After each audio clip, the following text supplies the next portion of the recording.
Buenas, nosotros les vamos a hablar un poquito acerca del filo amebozoa. El amebozoa es uno de los filos más amplios del reino protista, ya que este alberga una gran cantidad de organismos de las más variadas. Se pueden encontrar células flageladas con concha protectora y con un número variable de núcleos, entre muchísimos más. Este filo abarca a su vez los subfilos lobosa y conosa. También dentro de este filo se encuentran los organismos de vida libre, los simbiontes o incluso parásitos de algunos mamíferos, incluyendo al ser humano. Muchos pueden causar patologías tales como la disentería y la encefalitis amebiana granulomatosa y entre muchos más. Si bien es cierto que muchas de las especies que pertenecen a este filo han sido muy bien estudiadas y se conocen muchos aspectos sobre ellas. Un ejemplo sería la Amoeba proteus, que también hay otras que pertenecen prácticamente desconocidas. Es por esto que el filo Amoebozoa sigue captando la atención de muchos especialistas, por lo que en un futuro serán descubiertos muchos más aportes de este filo al equilibrio ambiental.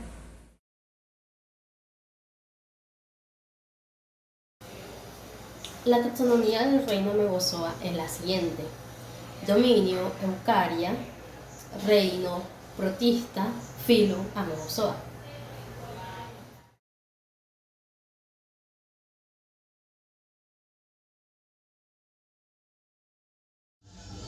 Bueno, ahora les voy a hablar un poquito acerca de la morfología. Se dice que los organismos de este filo son unicelulares eucariotas y que internamente pueden ser observados que la célula está dividida en dos zonas.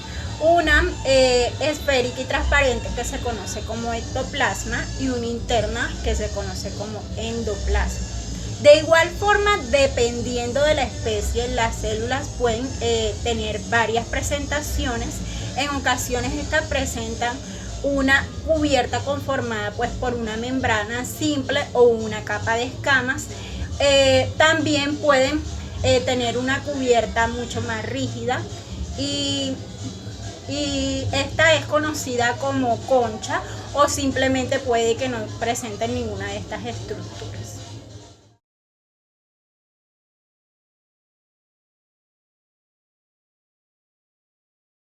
Hola, buenas tardes. Mi nombre es Laura Catalán y el día de hoy les estaré exponiendo tanto características como el hábitat del reino amebozoa. Ok, primordialmente debemos de tener en cuenta que, número 1, son organismos unicelulares. Número 2, habitan principalmente tanto en aguas dulces, agua de mar y suelos húmedos. Número 3, cuentan con un pseudópodo. Los pseudópodos, para el que no sepa, es esa extensión de su cuerpo que emerge de él, que les ayuda tanto a moverse como a alimentarse. De hecho, ese nombre se le atribuye del latín amoide, que significa cambio, y pertenece al reino protista. Debemos de tener las cosas claras con respecto al filo amebozoa y entender que su hábitat se subdivide tanto en los que están al vía libre. En ecología esto se le conocen como aquellas que viven en plantas acuáticas, en suelos húmedos, ¿ves? Vida libre. Y existe otra ramificación que se llama parasitarias. Las parasitarias afectan a los animales. Oye, pero ¿estás queriendo decir que también nos afectan a nosotros los seres humanos? Sí. De hecho, afectan fundamentalmente al tracto gastrointestinal. Ya les voy a hablar de eso. Sigamos hablando sobre las amebas en vía libre. Hay demasiadas amebas en la vida libre, pero hoy vamos a traer a colación a dos ejemplares, que son Naegeli foulera y Cipina diploidea, conocidos hace relativamente poco, 50 años, y estas hacen parte de las patologías humanas, comportándose como oportunistas, que pueden llegar a enfermar a personas inmunodeprimidas y también como no oportunistas, pudiendo enfermar a personas inmunocompetentes. En correlación a estos dos ejemplares tenemos que ellos son reconocidos como ejemplares anfizoicos. Esto debido a que se encuentran tanto en suelos como en colecciones de cuerpos de agua, como podrían ser un lago, un arroyo, y que tienen una capacidad de vida bastante amplia y que tienen buenas oportunidades de vida. Además, actúan como parasitarios en la vida libre. De hecho, la mayoría de estas infecciones provocadas por amebas se encuentran primordialmente en esos meses de verano, que es cuando las personas están de vacaciones y deciden irse a ríos, y se pueden contaminar por las amebas debido a que es un ambiente idóneo por las aguas contaminadas. También la inhalación de los quistes de estas mismas por estar cerca de suelos contaminados, se podría decir también, suelos húmedos, como se les conoce, e inclusive se pueden tener contaminaciones con las amebas aquellas personas que utilizan lentes de contacto y no tienen una buena higiene al momento de retirárselos, y el agua que está ahí tiende a ser poco estéril. Hay que tener en cuenta que ninguna de estas se produce durante el contacto de persona a persona, sino más bien alimentos. Se pueden presentar en alimentos, se pueden presentar en agua, se pueden presentar en suelos, se pueden presentar en soluciones de agua poco esterilizadas, se pueden presentar en piscinas debido a la poca desinfectación que se le tiene. Y todos estos son ambientes donde las amebas pueden vivir y donde las amebas pueden seguir reproduciéndose y nos pueden afectar a nosotros, tanto a los humanos como a los animales. Hablaremos a continuación de los dos ejemplares, tomando de referencia a uno de ellos de los que traje a colación hace poquito, que se llama Naoeli Fowleri, que ataca al ser humano de la siguiente manera. Cuando nosotros vamos a tanto a jacuzzis, a piscinas poco desinfectadas, a aguas residuales, por alguna razón aspiramos o tragamos ese tipo de aguas, ¿qué pasa con Naoeli Fowleri? Bueno, ella deja sus quistes, o podemos aspirar la ameba en sí, y ella se localiza aquí en la nariz.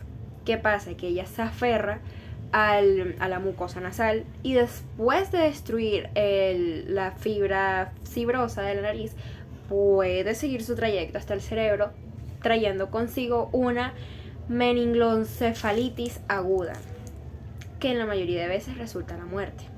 Si es tan fácil ser una infección por amebas, ¿de qué manera yo me puedo cuidar? Bueno, primordialmente cuando vayas a una piscina ni se te ocurra bucear con los ojos abiertos. No sumerjas la nariz en aguas sospechosas. No que voy para el río, voy a meter la nariz. No, te puedes contaminar. Te puede pasar algo muy grave por hacer eso. Revisar en las piscinas si tienen cloro. Revisa en las aguas donde te vayas a meter. Sé muy cuidadoso en qué tipo de agua te vayas a meter, porque te puede dar una infección por amebas, como la que actualmente mencioné, Naoeli Fowleri, que es fatal para el ser humano.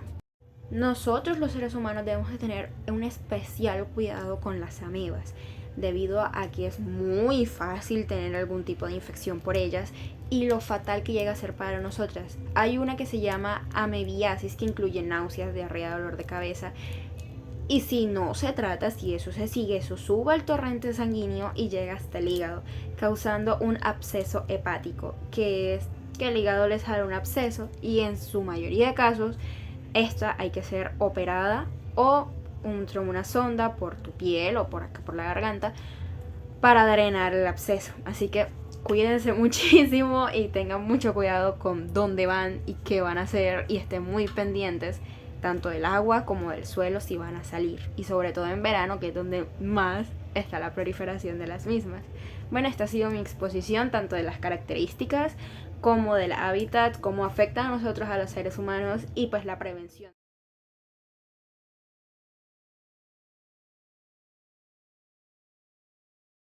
En cuanto a la nutrición, se dice que los miembros de este filo utilizan la fagocitosis para el proceso de nutrición y alimentación.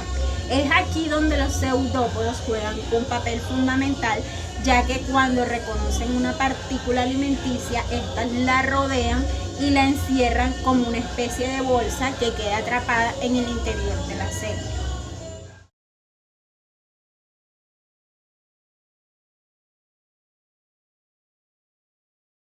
Vamos con la respiración.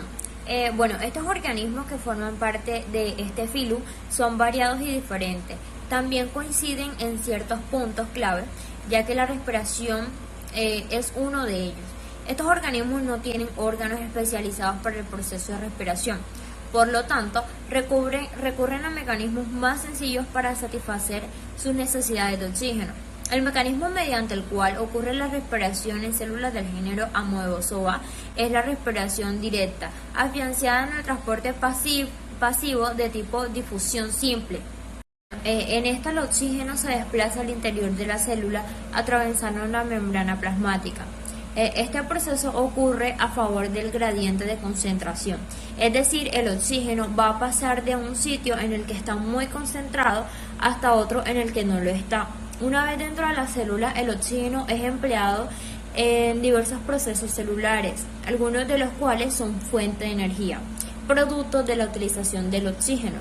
Se puede formar el anhídrido carbónico CO2, el cual puede resultar tóxico y dañino para la célula. Por lo tanto, el CO2 debe ser expulsado fuera de esta. Proceso sencillo que se lleva a cabo una vez más con la difusión celular.